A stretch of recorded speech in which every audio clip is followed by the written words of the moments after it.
sinabi nung isa sa mga spokesperson ng AFP, sinabi nila na it's parang part yan eh. Part yan yung ganyan-ganyang birahan ng birahan.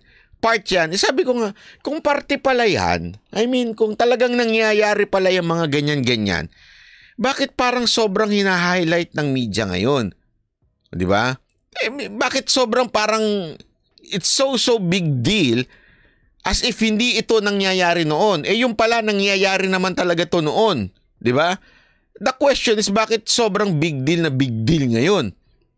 Kasi nga, sorry to say, pero AFP, mukhang meron talagang problema sa ginagawa ninyong pagbitbit at paglalabas ng mga information sa media.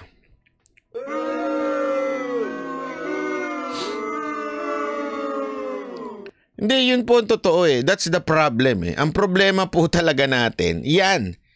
Sana itong, kasi, sayang hindi ko na-play yung meron pang sinabi si Marcos dito eh. Sabi nga niyang, I think, I'm not sure kung spokesperson ng AFP o si Yusek Malaya nagsabi, pero sinabi niya the instruction of the president is not to do anything that would trigger China. Yun ang sinabi ng presidente. At napakinggan ko yun sa opisyal ng ating gobyerno, sa AFP. I think sa AFP. Naalala ko na yung spokesperson ng AFP. Sa totoo lang, tama ho yung sinabi ng presidente. At yun naman din na sinusunod ng AFP. So, in other words nga, kanina diniscuss ko na ho ito nung nasa labas po ako. In other words, tama ang ginagawa ng gobyerno natin ngayon on how to deal with this.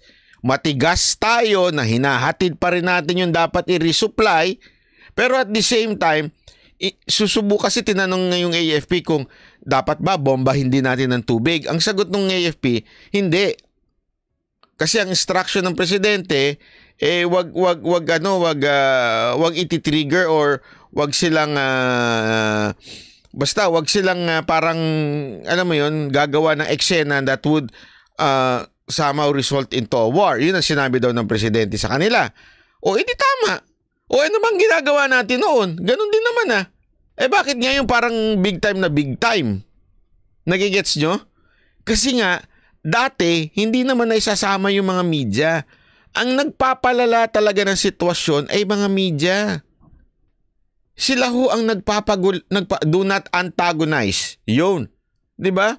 Sana lang ho talaga. O do not provoke. Yun pa lang si isa sinabi. Sana lang, tama magbombahan kayo ng tubig. Ganoon na lang. Sana po, wag na lang ho natin sinasama ho yung media. Dahil sila ho yung nagpapatrigger Sila ho yung nagbibigay ng parang sinesensationalize ho nila yung balita. Na masyadong, tayo inaaway tayo ng China, dati nang nangyayari ho yan. Ngayon, anong dapat gawin? Dapat, kasi ano daw ginawa ngayon? Same thing nang ginawa noon. Protest. Kaya ako nagtataka Same approach naman noon, same approach din ngayon, pero ang dating sa taong bayan, parang sobrang lala ngayon. Anong nagbago? Ang nagbago, noon, hindi ini-involve ang media. Ngayon, involved ang media, isinasama pa. 'Di ba?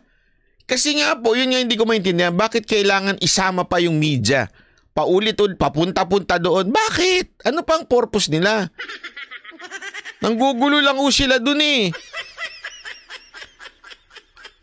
AFP, panawagan po namin sa inyong mga taong bayan. Pwede bang solusyonan nyo na lang yung problema na yan? Since ginagawa nyo naman ng tama, since talaga naman kayo ay maayos, di ba Maganda naman yung inyong approach. Maganda rin ang bilin sa atin ng presidente. Ito ang gawin natin. Pero pwede ba, wag nyo nang isama yung media. Parang awa nyo na. Kasi hindi po talaga nakakatulong. Sana lang po ay atin na po itong sana lang. Ako, yun lang po sa akin Sana lang po talaga. Medyo wag na tayo parang parang gusto natin ilabas yung usapan na ito eh. Dapat sikreto ito eh. Dapat itong mga ganitong usapan, this is a national security, sobrang ito, sensitive na issue. 'Di ba? Ano ba, gusto ba natin na talagang magkaroon ng hindi magandang resulta? Kaya hinahayaan lang natin na i-hype ng media ito. 'Di ba? Ganun lang naman yan eh.